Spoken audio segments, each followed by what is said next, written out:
So my name is NURUL binti SHAFIE. My student ID is 2022680246. So today I will be presenting in introduction. So as developing nation pursue economic growth, balancing development with environmental conservation is crucial. Sustainable practices like renewable energy, sustainable agriculture, and eco-friendly technologies are key to fostering growth while protecting natural resources and biodiversity. So by integrating these strategies and through collaboration between governments, businesses, and communities, these countries can achieve economic prosperity without compromising future generation needs. Hello sir, I'm Qusandria Amaniee binti JASMEE. So today I will explain the initiative of balancing growth and conservation, sustainable environmental initiative in a developing nation. There are 10 initiatives, but I only explain the 3 initiatives. The first initiative is encouraging the use of renewable energy. One essential component of sustainable development is the investment in renewable energy sources such as hydropower, wind, and solar. In addition to lowering the reliance on fossil fuels, renewable energy also lowers the carbon emissions and offers isolated communities decentralized, reasonably priced electricity access. By building their renewable energy infrastructure, developing countries can take advantage of international financing and technology transfer programs which will increase the energy security and resilience. For instance, India's ambitious International Solar Alliance (ISA) has sparked the growth of solar energy projects, giving millions of people access to clean energy and generating a large number of job opportunities. In a similar vein, Morocco's Noor al-Zazet solar complex is a shining example of innovative renewable energy in Africa. The second initiative is putting the sustainable agriculture into practice. The focus of sustainable agriculture is on the methods that protect the environment while increasing the productivity. Crop rotation, organic farming, agroforestry, and integrated pest control are among methods that preserve biodiversity, enhance the soil health, and save water. These techniques improve the climate change resilience and lessen the reliance on dangerous chemicals, guaranteeing the food security for expanding populations. For instance, agroforestry techniques, in which farmers plant trees next to crops, have increased the soil fertility, given crops shade in Kenya. Furthermore, damaged fields have been rehabilitated under Ethiopia's Sustainable Land Management Program (SLMP), which benefits the environment and farmers alike. The third initiative is using conservation zones to preserve the biodiversity. Preserving biodiversity requires the creation of protected places like national parks, animal reserves, and marine sanctuaries. These conservation areas support the ecotourism, which can bring in a sizable sum of money for nearby communities, while also preserving the ecosystems and endangered species. For conservation efforts to be successful, strong regulations, effective enforcement systems, and community participation are frequently necessary. Despite being a smaller, developing country, Costa Rica, for instance, has preserved 25% of its territory as protected areas. In addition to increase the tourism, this project has shown that economic growth and ecological preservation can coexist. Hello, my name is KHADIJAH JUPRI, and now I will present to you the related to other Sustainable Development Goals (SDG), which is the third point. The Sustainable Development Goals to balance conservation and growth developing countries must both promote economic growth and preserve their natural resources in order to achieve sustainable development. To make sure that investment made today do not jeopardize the requirements of future generations, this delicate balancing act is essential. In order to address this dilemma, sustainable environmental measures, including the adoption of renewable energy, ecosystem restoration, and sustainable agriculture, are essential. We're moving to the next slide. So for the first SDG is SDG 1, no poverty, which sustainable environmental initiative have reduced poverty by creating economic opportunities, especially for underserved and rural communities. For the first one is in the job creating through green industries, where reforestation projects create jobs in tree planting, forest care, and biodiversity protection, which this sustainable energy project, just like wind, solar, and micro hydro, provide jobs in installation, maintenance, and operation, along with skill building through training programs.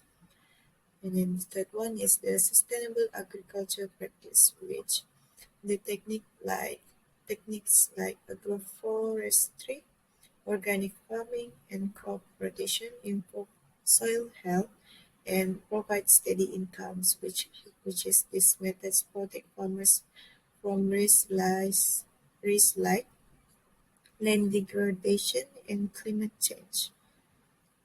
The second SDG is SDG 2, which is the zero hunger, which by achieving zero hunger requires addressing the root causes of food insecurities and adopting a sustainable farming practice to ensure long-term productivity, such as like role of healthy ecosystem, which which is the healthy ecosystem are essential for sustainable food production by ensuring resource availability for agriculture and food systems.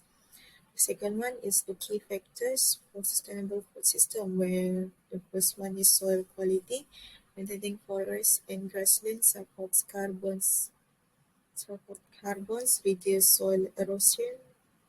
And the second one is water availability, which restoring wetlands and protecting watersheds ensures water storage, which the last one is biodiversity, where it is preserving biodiversity aids pest management, provide variety breeding, and pollination.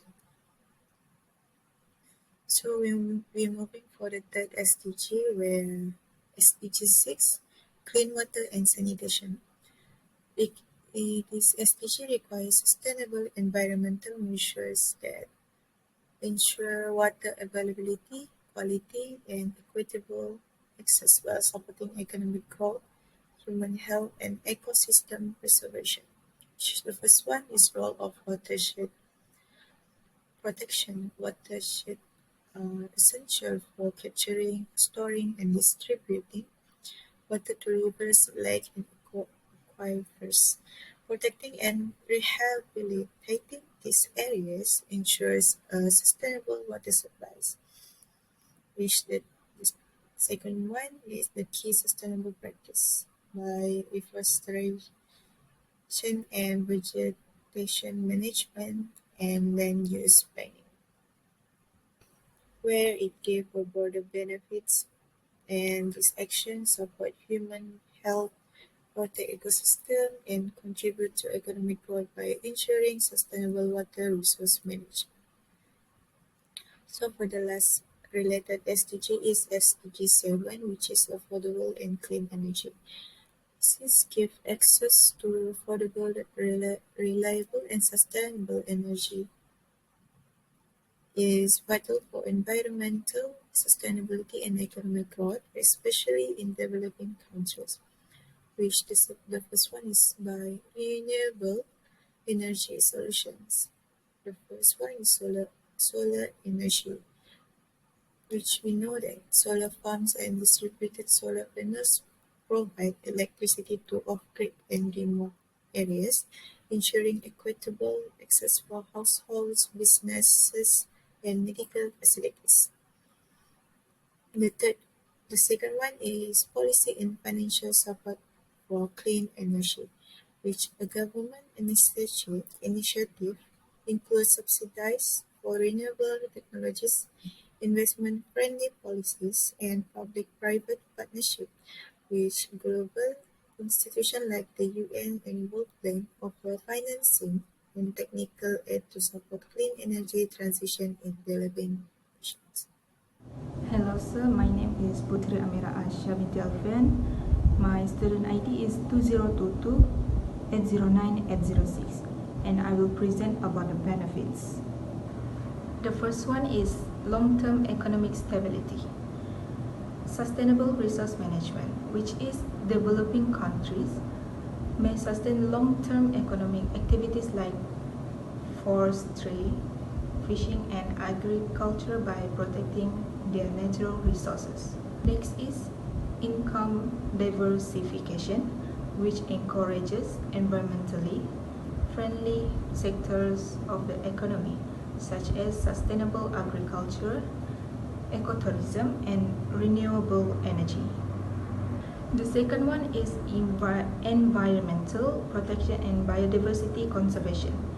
Ecosystem preservation, which is sustainable projects, contribute to the preservation of ecosystems that are essential to biodiversity, including forests, wetlands, and oceans. Besides that, protection of biodiversity.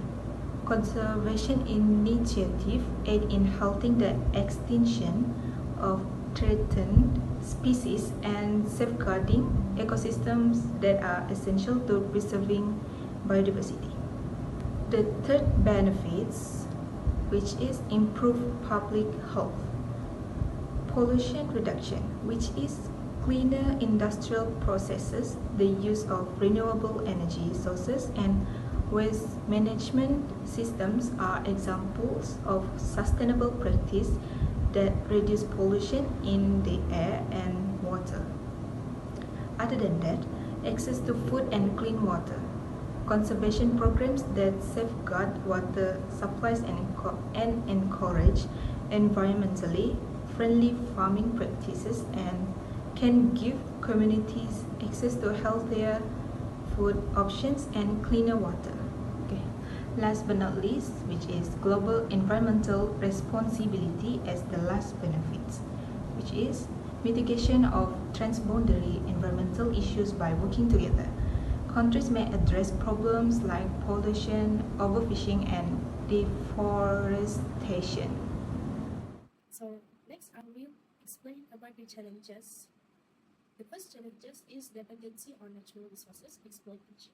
Many developing nations rely on natural resources for economic growth, with industries like mining, and agriculture driving income, employment, and infrastructure development.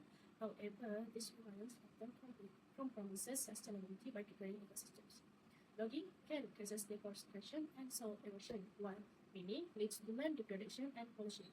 Home on production vital in countries like Malaysia, whose export and livelihoods but devastated forests and battles biodiversity and increase carbon emissions.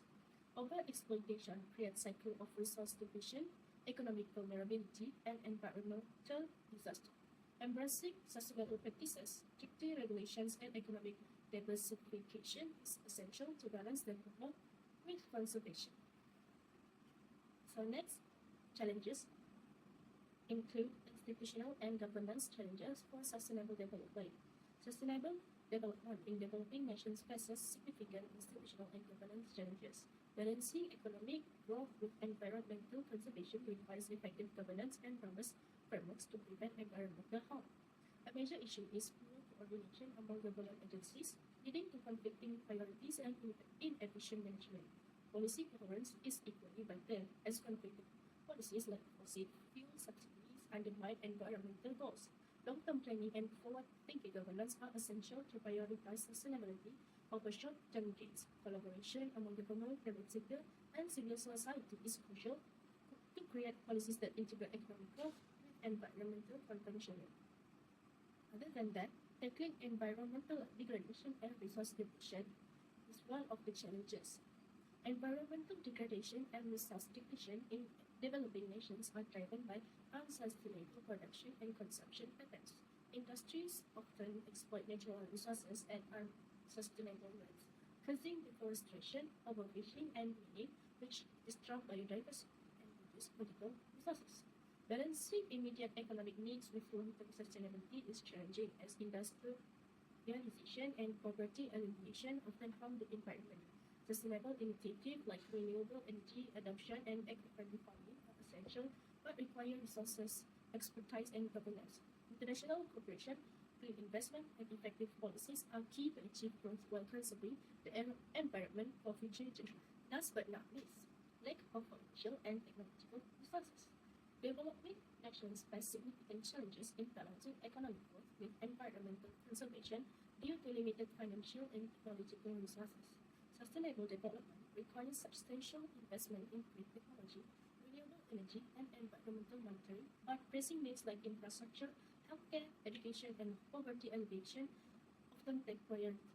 This financial constraint limits the adoption of eco-friendly solutions like solar power, energy-efficient manufacturing, and waste management. Lacking access to advanced tools and expertise, industries rely on outdated original method and exacerbating resources depletion, poverty, and also inequality. Overcoming these barriers requires innovation, investment, and strategic planning. So, as a conclusion, balancing growth and conservation in developing nations requires sustainable practices that support both economic development and environmental protection. By adopting green technologies, renewable energy, and responsible resource management, countries can promote long-term growth while preserving ecosystem. Initiatives in countries like Malaysia align with sustainable development goals and offer numerous benefits, fostering resilience and sustainable prosperity. However, the challenge remains in balancing economic growth with environmental conservation.